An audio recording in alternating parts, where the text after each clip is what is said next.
What's good, y'all? Just getting everything set up for spin. I want to make sure that everything's proper. We're going to give you the best college basketball stuff. If you guys aren't familiar with Spin Doc Sports, he's been my business partner for going on 4 years now. We share a VIP. If y'all don't know about him, y'all will learn more about him here soon. But make sure you guys are locked in. Absolutely, he's going to be doing 3 to 4 shows a week.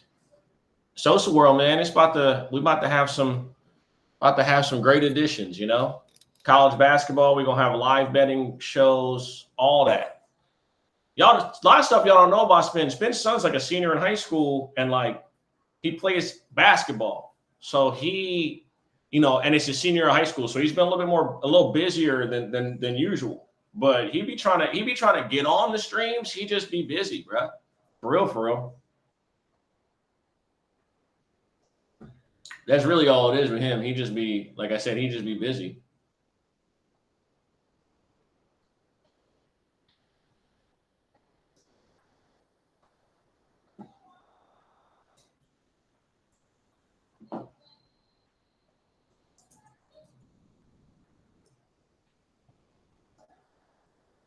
So I'm just trying to make sure I set up this Twitter video right and all that good stuff. So that when 12 o'clock comes around, you know what I'm saying? We don't got no little issues or nothing. That's all. I like to make sure things are perfect and such. I know Mike Jones will be joining as well. So you know, you know.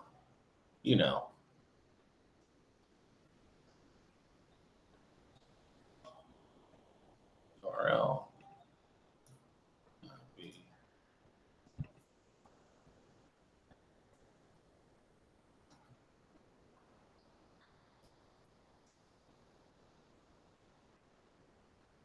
All right.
Mando. Hey, my guy Spin. Obviously, Spin, you got all the creator controls and such for the playback. So you should be able to join no problem. Just you should be able to just join the stage and do your thing. Obviously, the screen share feature and all that good shit. Obviously, first time we might have a couple of a couple of uh, you know,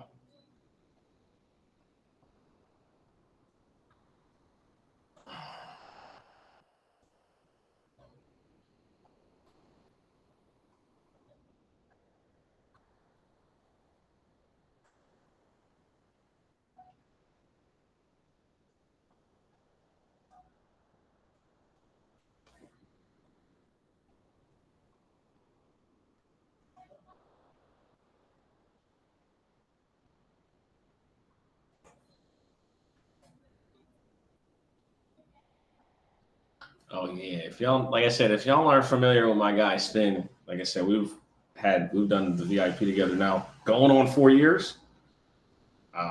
Specializes in K props. So make sure you guys, again, if you're not already following, hopefully y'all get some insight today. We talking over some college basketball. Like I said, we're not fully engaged till noon, but it's up. You know what I'm saying?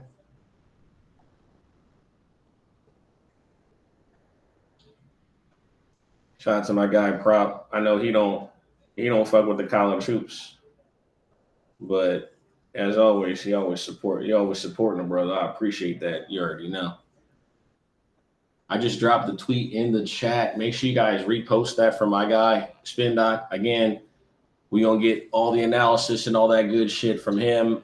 Mike Jones, I promise you tomorrow I'm gonna tag you in the John. I'm sorry. I'm gonna just apologize, offer it. My bad. Also, for people in the chat, y'all can hear me just fine, right? I'm seeing like certain things happening and I'm trying to make sure that nothing's fucked up. Y'all can hear me? All right, perfect.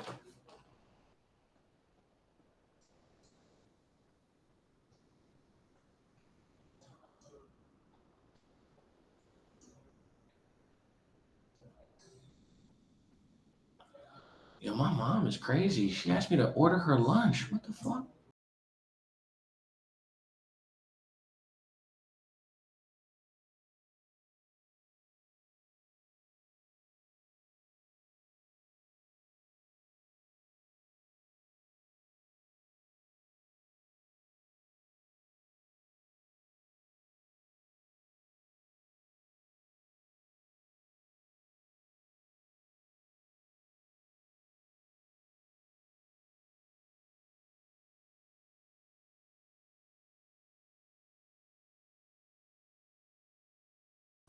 But yeah.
I was gonna play some music, but I don't know.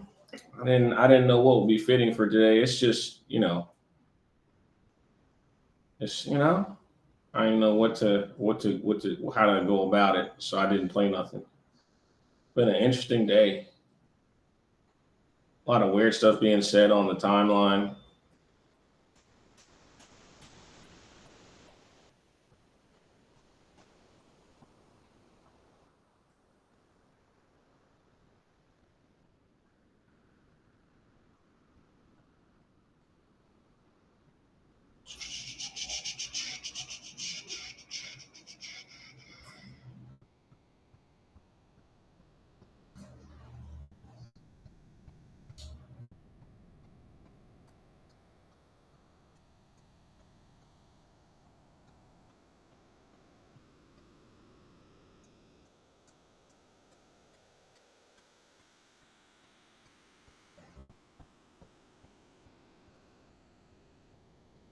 Spin, what's good, my guy? What's going on?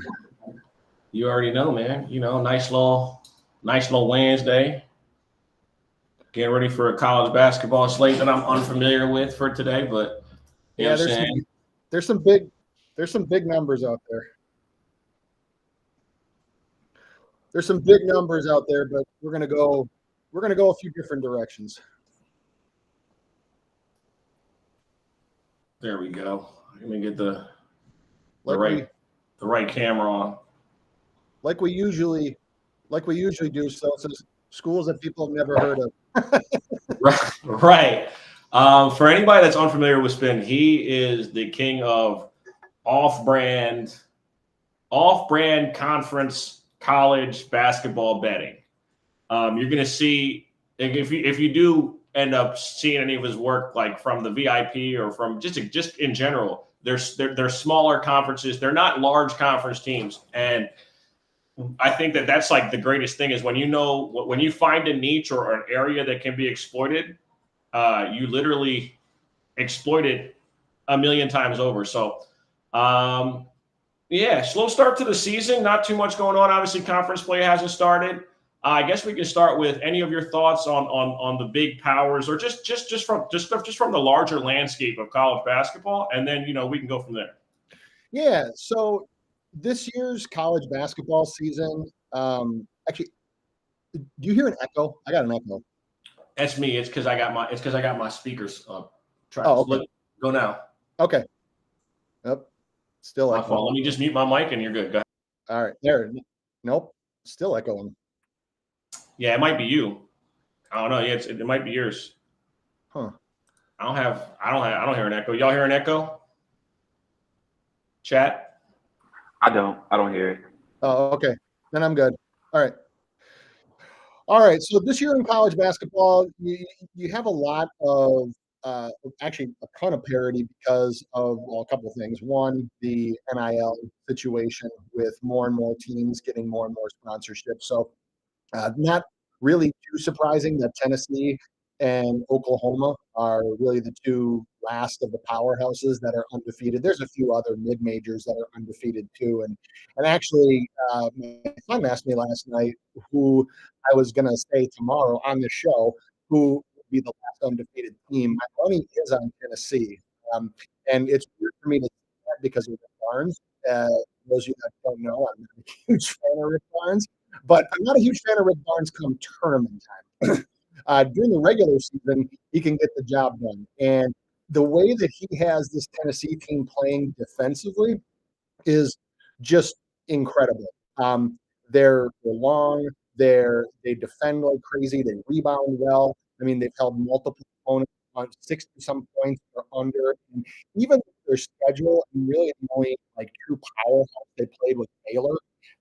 Still holding a team, a D1 team, to under 60 points in 4 games is still quite the. It's.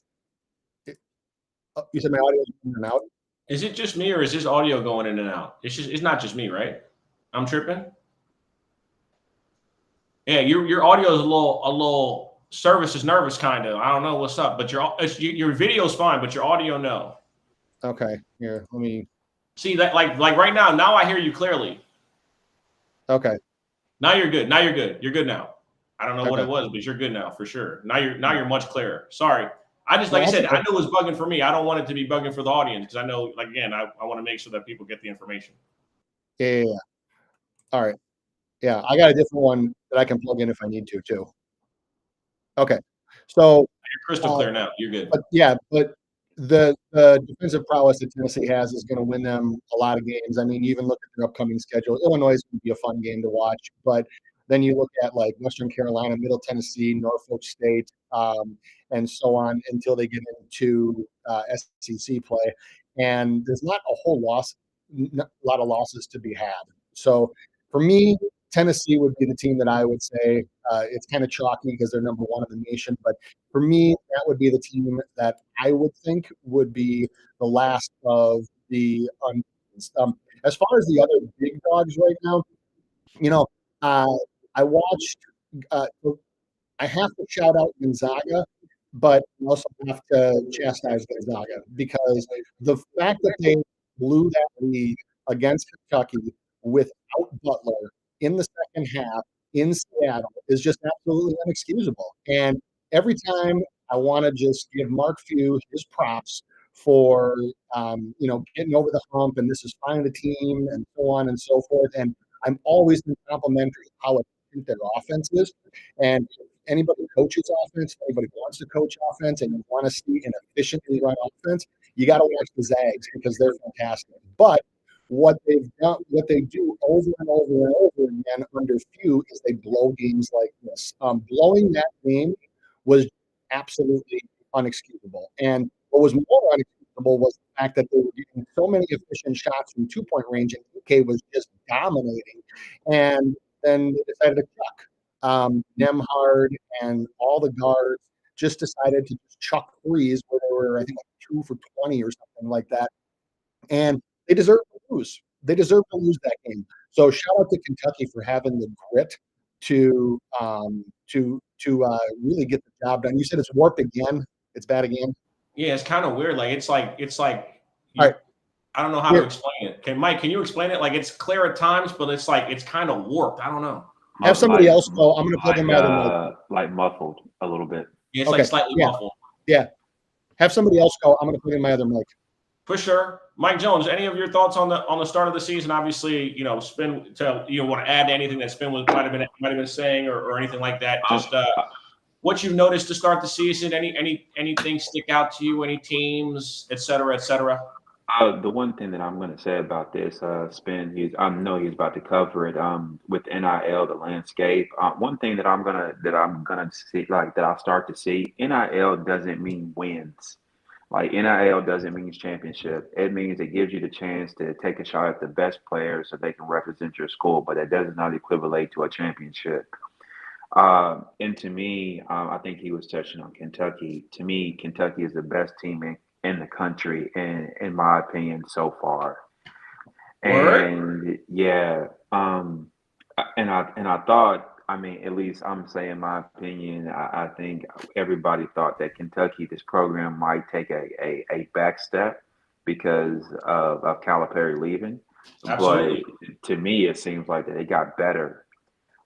You see team ball over there. You see teams being able to they can play from behind, which in the past I don't think I can say that I've seen a Calipari team, as of now. But when he was at Kentucky, like this team can be in games. They can go against top 5.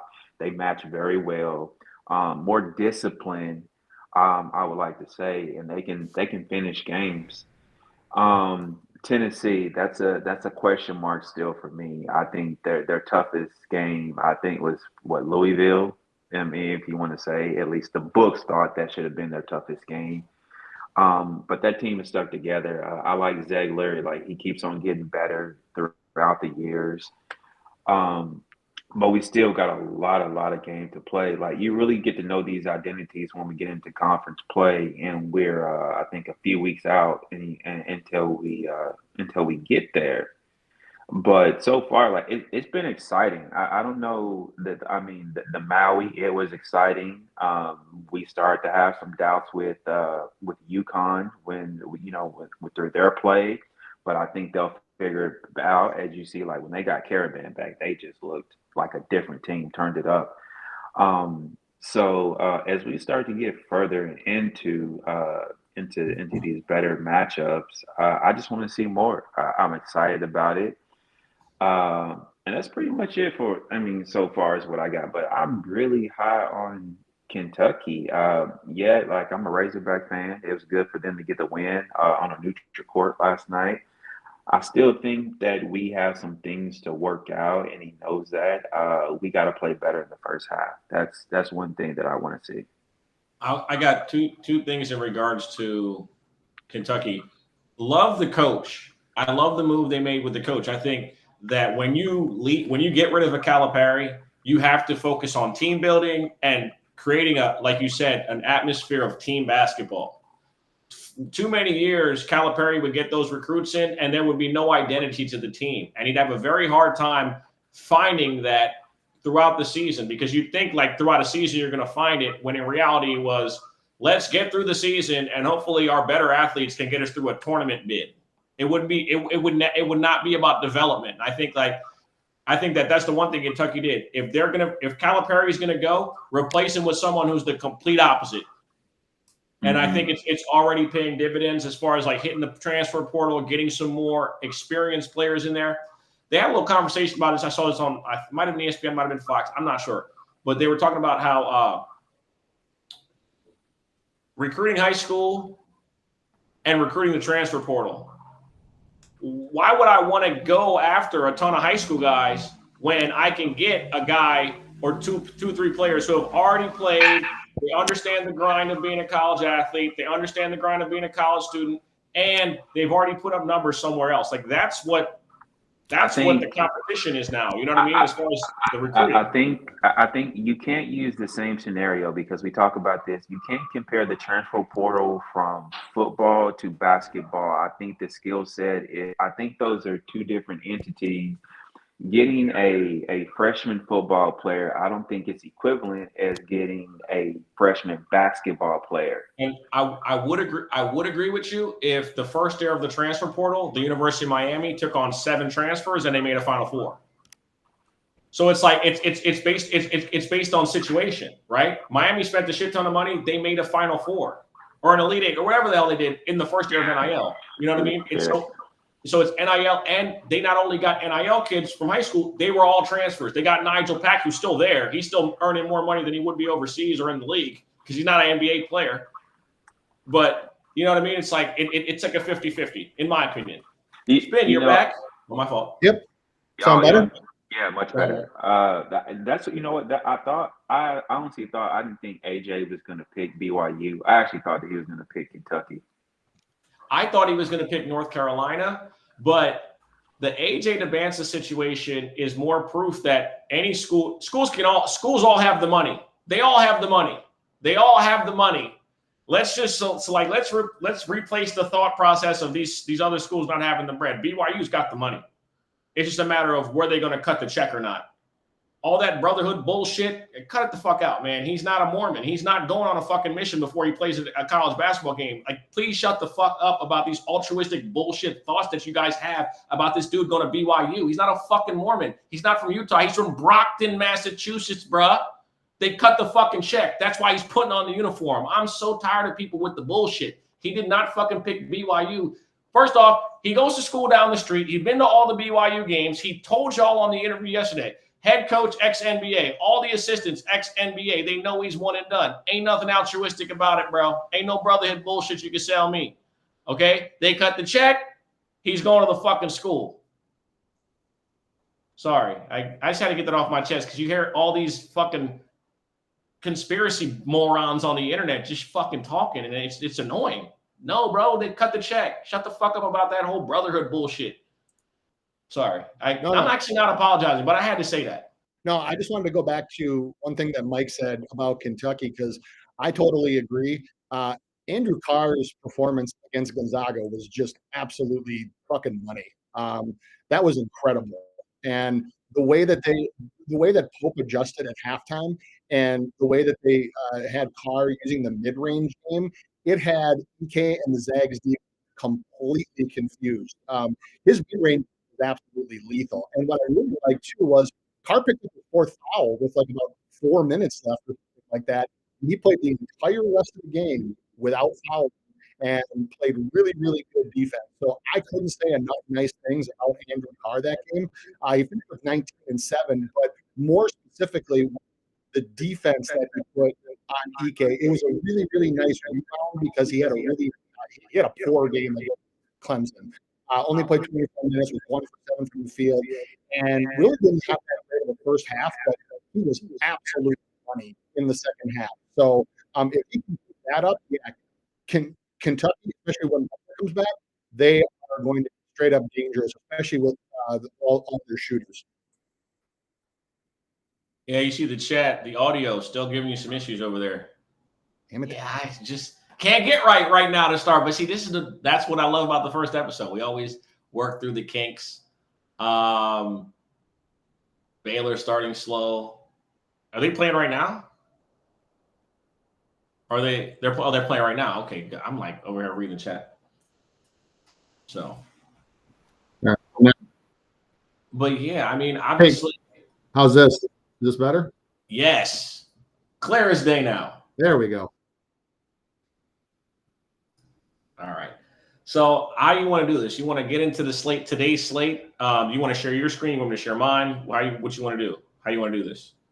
No, go ahead, share your screen. Yeah. All right. Well, I'll pull up.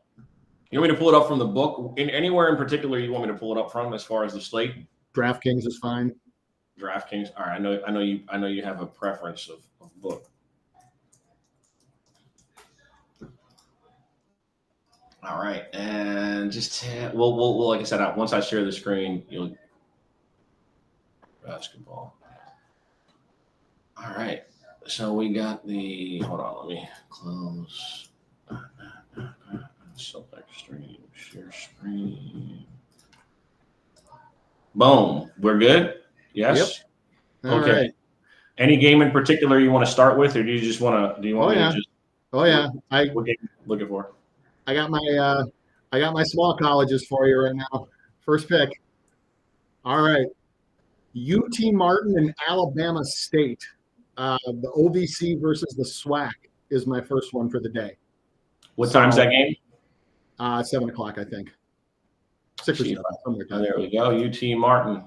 I told y'all this is how it goes. If y'all were looking for if y'all pulled up looking for bets on the SEC and the ACC, you're not getting those today. But again, let me do a little better zoom job on here. Yep.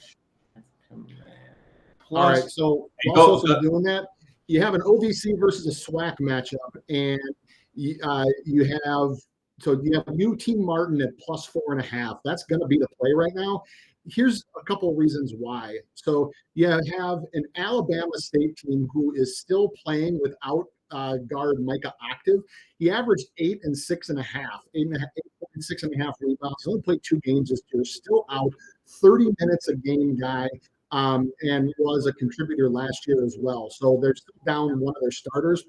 But the big thing here is UT Martin does 2 things that I think will help them here. Number one is they defend the 3 very well. They're 76th overall and only allow 30% from deep. The other thing that they do is they are exceptionally good at rebounding. So they're top 100 in opponent second chance conversion percentage. So what I mean by that is they are top half in offensive and defensive rebounding, and they also are top 100 in preventing second chance points. So when you have an Alabama State team that at least recently has been struggling to score, you even look at some of their individual stats. Their leading scorer, Amar Knox, a 6'3" senior, really good combo guard. He averages 15 points a game, but he's been shooting under 40 in 3 of his last 4 games, and overall has been barely over 40%. So you have a team that is without, or one scorer has been struggling shooting, one isn't playing, and they have had some struggle shooting, and they're against the UT Martin team that rebounds exceptionally well. They have a really strong rebounding advantage, 141st overall in rebound percentage. Alabama State, 327. Even despite the 2 teams being relatively equal in size.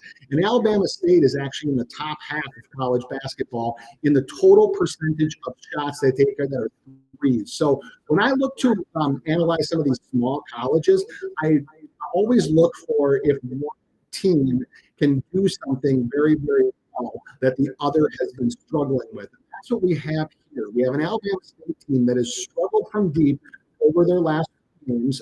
Overall, for the season, they are 171st and only shooting 33% from deep, but they a lot of them.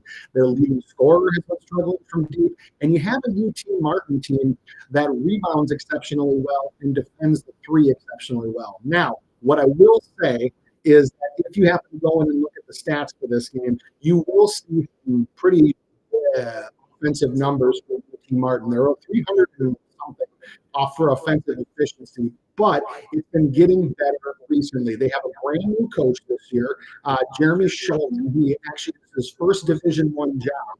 For the last 14 years, he was at Eastern Florida State College, which is a D2 school.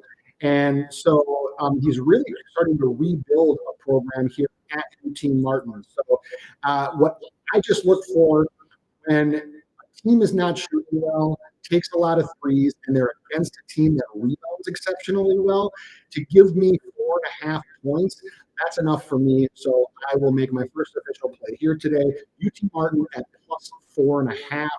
I would probably take it down to 4, maybe not too much lower than that.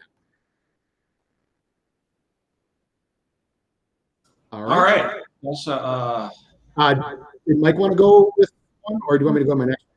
Doesn't matter to me. yeah, you just gotta let me know what game. Just say the game. St. John's, Bryant. St. John's and Bryant. That's at 7 o'clock. 23.5 point spread. We got an over. Yeah, we're not doing that. Before you go, go ahead, Mike. like this is on the game, but I like this total over. I like St. John's team total too as well. But go ahead. No, Mike, go ahead, because you and I are on the exact same page with this one. Mine's going to be limited to the first half, but I don't mind the full game total at all. So for me, it's pace, and freeze. So the more you tune in and listen to me here, I say this all the time. My recipe for overs, for team totals, for overs, anything with over, always centers around 3 things. Number 1 is pace, because the faster you play, the more opportunities you get to score. 3-point field goals, obviously you get 1 more point. And free throws, because you get points with the clock stopped. So if a team can do all 3 of those, I always look at their over. If a team can do 2 out of 3, I take a strong look at the over, and that's what we have here. Bryant plays at the 5th highest pace in the country. They have actually played at a top 20 pace over the last 5 years. They use 10 guys. They have a huge rotation, and it is just run, shoot, go. And they don't change their style regardless of who they're playing against. St. John's, they're no slouch either. They're 81st overall in pace out of 364 teams. So you have 2 teams in the top 85 in pace. You also have 2 teams that are in the top half of college basketball in 3-point shooting, and both of the teams defensively are sub 200 in defending. Bryant actually shoots an absolute metric ton of threes. And they make them. So they're 45th overall, shooting 38%. They actually have 3 guys that are shooting over 40% from 3-point line, including one guy who Rafael Pinzon hasn't shot a lot of them, but he's shooting 61% from 3 and 90% from the free throw line. So these guys can make shots.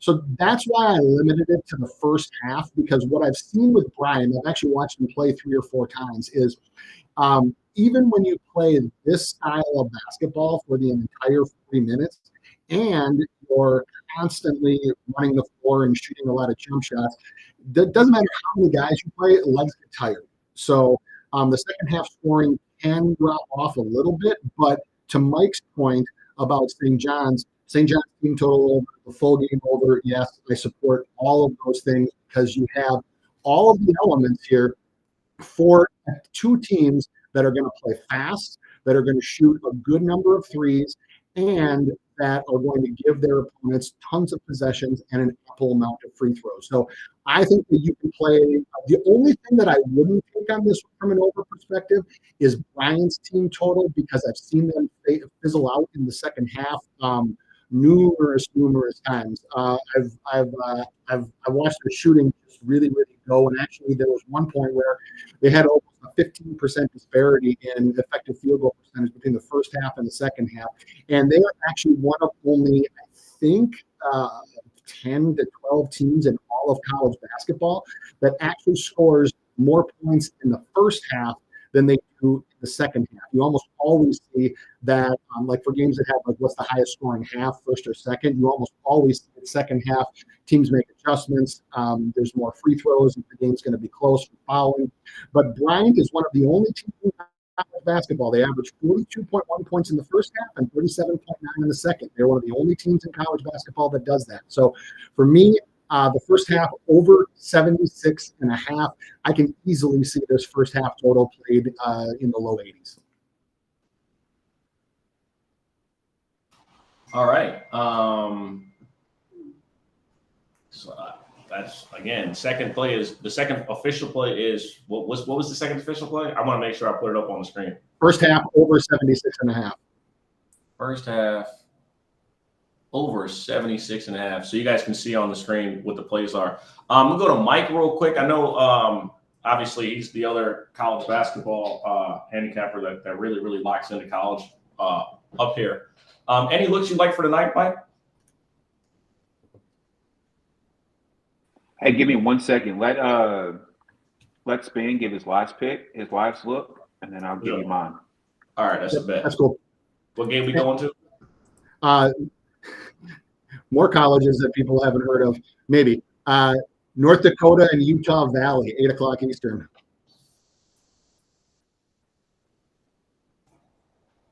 All right. Utah Valley. Yep. This is Utah Valley all the way for me. 9 isn't enough for me. I can see them winning this game by 12-13. The reason being is because North Dakota's offense has just been actually they have been subpar, but they've also had periods where they've just been 322nd in effective field goal percentage, only 45%. They only shoot 27% from deep, which is sub 30 in the country. And they also don't do the greatest job making free throws. They're sub 200 there, but they are top 100 in getting to the line. So that's one of those things where, like, getting to the free throw line for a team, if you're only going to shoot 70%, it might not be the best thing in the world. And so when you're going against a Utah Valley team at home, who is actually over the last few years has been quite tough at home, what Utah Valley does really well is they get to the free throw line and they rebound like crazy. It actually helps being 53rd overall in average height. They have a distinct size advantage, especially down low. Their starting center is 6'8". You have Carter Welling from Utah Valley, who is 6'10" and quite big, and one of their top offensive players.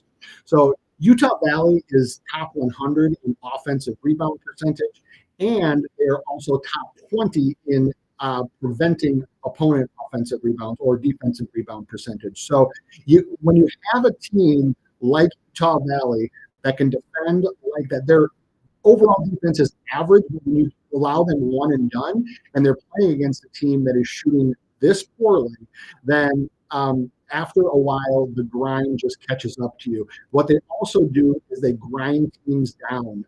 They are top 40 in the country in percentage of points from 2-point range, and more specifically from inside the lane. And for a team that's a little undersized, especially at the forward position, like North Dakota is, not only in height, but also in just overall size and like muscle girth, and you have a team that gets to the free throw line this often, it can be a recipe for just getting grinded down by the end of the game. So I wouldn't necessarily expect Utah Valley to like just blow this one open right off the bat. That's not how they play. They don't play with a ton of pace, and they don't do a lot of fast break 3-point shooting. In fact, they're actually one of the lowest 3-point shooting teams in the country as far as percentage of shots. Percentage made, they're all right. They're serviceable. But what they will do is they will pound you down low, they'll attack the glass, and they'll just grind you down. And just this isn't even the metrics guy in me. This is the former basketball coach. For those that don't know, I've coached for 20-some years from up to D1 athletes, is that these are the teams when you can't shoot jump shots effectively that you hate to play, because you know that they're going to grind you down by the end of the game, and you're not going to be able to make those late shots. Then they get to the line, make free throws. So for me, my official play for this would be Utah Valley -9. I actually might even sprinkle on a 10, 10.5 at plus money. So I can easily see them winning this game by 12-13. All right, so those are your 3 plays to kick off the College Hoops RX session. UT Martin +4.5. Bryant St. John's first half over 76.5, and Utah Valley -9. Those are the first. I'm going to post in the chat too, for sure. And we can rock with Mike. Mike, anything you like for tonight? As far as spreads, total, you bet all types of stuff in regards to college. So, Yeah, so like we're aligned with the St. John's. He likes first half. I like St. John's. Anytime I can catch a St. John's team total going up against a team like this, if their team total is 91 to like 93, I think it's a gem. I think it's where like you get the most of the momentum is going to be the first half though. I think they're going to clip close to 50 in the first half. So that'll be that, and then like our second half would be sweat free. The next game is going to be usually like this is probably like a bad spot that most people want to look at when you see a team coming off of a big win, coming back home, and they're laying big digits. But I'm not scared to in this one. That's going to be Kentucky. I already told you all the metrics of this team right here. They're coming home. They're laying 31 on my book right here. And this is going to be where when a team like Colgate with their pace, going up a team defensively, and they've been doing very well defensively. And I think this is just going to be a struggle for Colgate for the matchup to even remotely even to score in this game right here. So it's very simple. Kentucky minus 31. Just two levels of competitions right here. Players are just too good, and this is just going to be a freebie for Kentucky.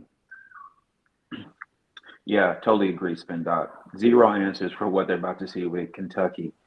So that's going to be the second right there. And this one right here, I'm kind of dabbling in it. This is going to be one of the lower schools too. We're going to go to the UAP. Do you got that game? UAPB versus. What time's it start? What time's it start? Start game is 6:30 Central Time. Versus Louisiana Monroe. Yes. Yep, it's on the screen. Gotcha.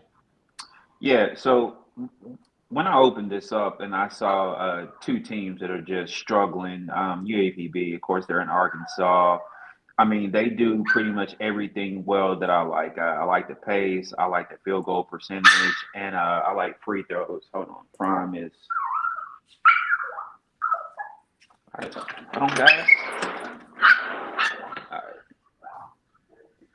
Guess I saw something in the backyard they wanted to chase. The dog agrees. But anyway, we're going to go to UAPB and Louisiana Monroe. Two teams that desperately need wins, and I just think when you put a spread like this at 10.5, I think that's just too many points. And sometimes, like Spin has pointed out, sometimes like this is one of the games that the public is not even going to see. So throwing out a big number like this, it's one of those like how. And I think you can catch a lot of these mid-majors like when they just put too many points on a team that shouldn't be really laying this many points. And that's what we're going to take advantage of. And like this is not going to be the prettiest game. I'm going to tell you guys that already. But effective field goal, true shooting.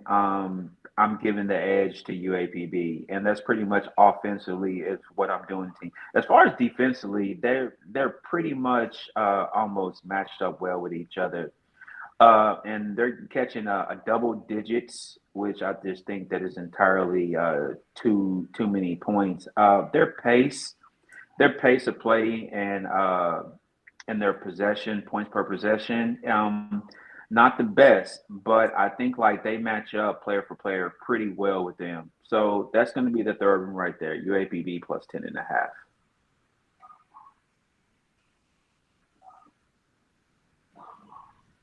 And just for clarification, the St. John's play was the first half team total over 45.5. Yes. Or do you like their full game team total, or do you like both? I like their full game. I'm not opposed to both. I mean, when they put St. John's at 45, I mean, it usually means that they're going to clip 50 the first half.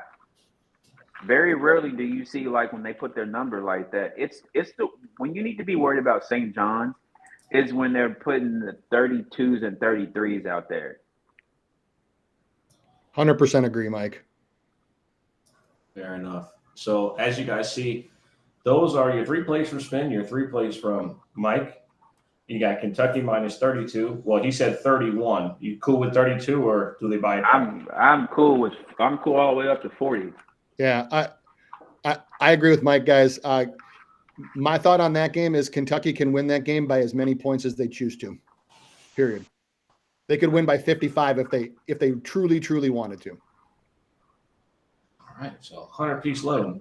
And then the other three from Spin, UT Martin plus 1.5.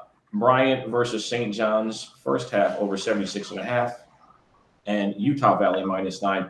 Please drop any questions or plays that you might have in the chat. Anything that you guys might have some thoughts on or want some thoughts and feedback on. Feel free to drop that in the chat. We're going to do this, I'm not necessarily every day, but a lot more often. So it's first day.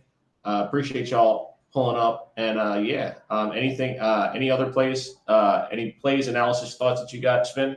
Yeah, I was just going to give out one more. Or not really a play, but just a team to look at, just because they're from the main conference that I follow, which is the Coastal Athletic Association. So UNC Wilmington, the Seahawks, the thing that I have been looking for that I've actually cashed out multiple times already this year is their team total over. And it goes back to what I was talking about with Utah Valley. They're one of the best teams in college basketball at getting to the free throw line, and they are absolute fire when they get there. So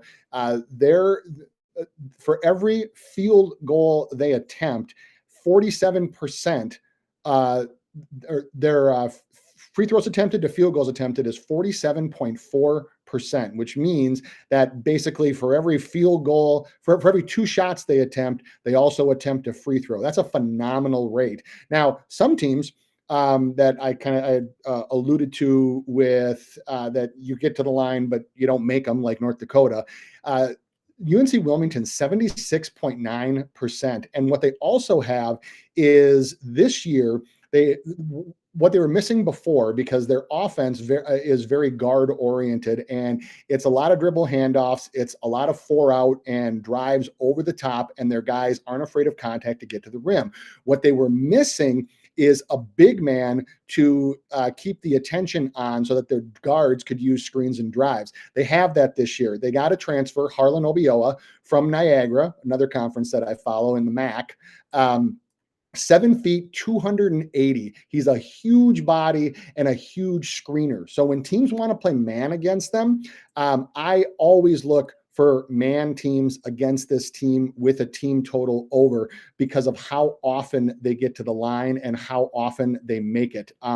They have had some games where they've shot 50 free throws, and they have no problem basically just getting down in the dirt, because their defense is so aggressive as well, and forcing you to just play back and forth into a slugfest that then turns into a foul fest, which is exactly what they want. They've put up they've put up almost 90 multiple times. They've put up over 75 a few times of that. They already beat several at least bigger conference teams, like East Carolina. They beat by 14. They beat Marshall. So this is not your typical mid-major team. They have their warts. They do not shoot the three-pointer very well. They defend it exceptionally well, but they do not shoot the three-pointer very well. So I always have to look just to make sure that it's a team that doesn't foul. So if you have a team that can play defense without fouling, they're probably not going to score many points. But any team opponent that they're against that plays primarily man defense, that's in the top half of free throws attempted allowed per game, I am always looking at UNC Wilmington's team total. I think that at least, especially until the halfway to the conference season, you can find some value there. Already cashed it multiple times. Not necessarily saying that they're a team that I think can make a huge run and maybe go to a NCAA tournament. But what they do so well is get to the free throw line, and whenever you get points with the clock stopped, you can always hit team total overs. Chuck's got a question, I think. Yep. Marshall, Wright State, full game total. Chuck, are you looking over or under?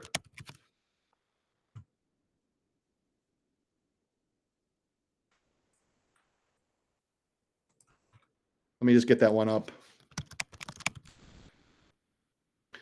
So I watched Marshall play against UNCW, and what I look. So the thing about Marshall defensively is, good Lord, do they foul? They are the worst team in college basketball, which is why I gave out the team total. Chuck, you'll remember I gave out the team total over when they played Marshall. Marshall's a bunch of absolute fucking hacks. Worst team in college basketball in defensive free throw attempts over field goal attempts, 54.6%. And what that means is, for every 2 shots that their opponent takes from the field, they take like 1.2, 1.3 free throws. You can't give teams that many free throws. Now, the good news about, if you're thinking under tonight, Chuck, is that Wright State doesn't get to the line very much. They are sub 330 in getting to the free throw line. They make them when they do, but they're a very perimeter oriented team, which Marshall actually defends pretty well. So I would probably lean under on this one.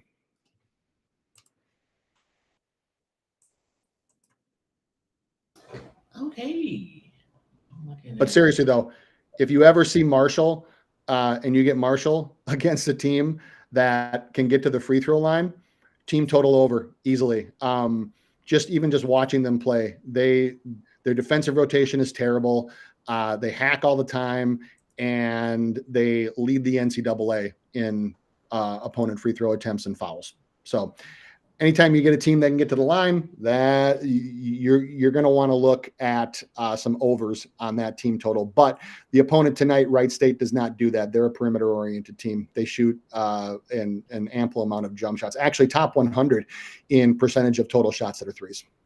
That's the kind of team that Marshall can actually hold defensively, because when you don't drive to the basket, you don't get fouled. Ooh, surprise player so far this